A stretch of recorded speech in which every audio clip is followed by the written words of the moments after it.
Hello, I'm Hugh from All Preparation Equipment. Today we'll be going through some tips and tricks on how to use your dust control Aircube 1200 and 2000 H-Class air scrubber to get the best performance on site. Before we get started, don't forget to hit the like and subscribe button to our channel if you haven't already. The Aircube 1200 and 2000 are ideal for containing airborne dust. The 1200 can achieve 10 air changes per hour in rooms up to 45 square metres. The 2000 will do the same in rooms up to 75 square metres. They can both be used with ducting for a more focused extraction, as well as to create negative pressure zones. So here we've got the Aircube 1200 and 2000. They're both 10 amp power. Plug in like that. Then we've got on the front here the variable speed dial. So turn it on, it takes a little bit to wind up. Then you can adjust the speed from minimum all the way to maximum.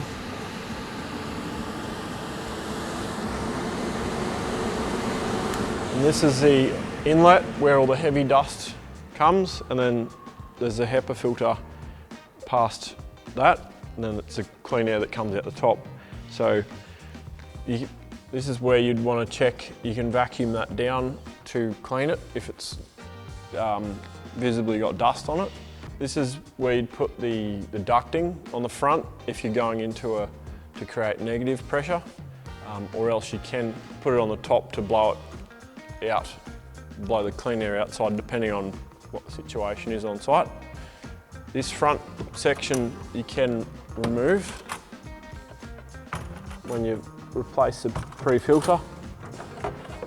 So that's your pre-filter, which you can vacuum out, and then you've got the HEPA filter behind here, which is, as you can see, quite large in size because of the volume of air that it's dealing with.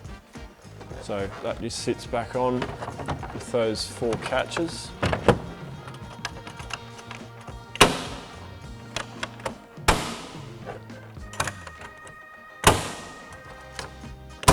And exactly the same on the 1200, but just smaller. It's got the lifting handle here for getting it upstairs or onto your vehicle, and then the wheels at the back for easy transport. Regularly check the pre-filter. If it appears full or covered, it can be vacuumed. Once the filter appears degraded or fluffy, it will need to be replaced, or you risk clogging up the much more expensive internal HEPA filter, which isn't cleanable. The machine has a light to indicate when the filters are blocked. If after cleaning the pre-filter the light is still on, a new HEPA filter is required. As always, make sure you're wearing the appropriate PPE when working with any machinery. And for more in-depth safety information, refer to the manual. Well, there you have it. Thanks for watching, and if you liked the video, hit the thumbs up button before you go.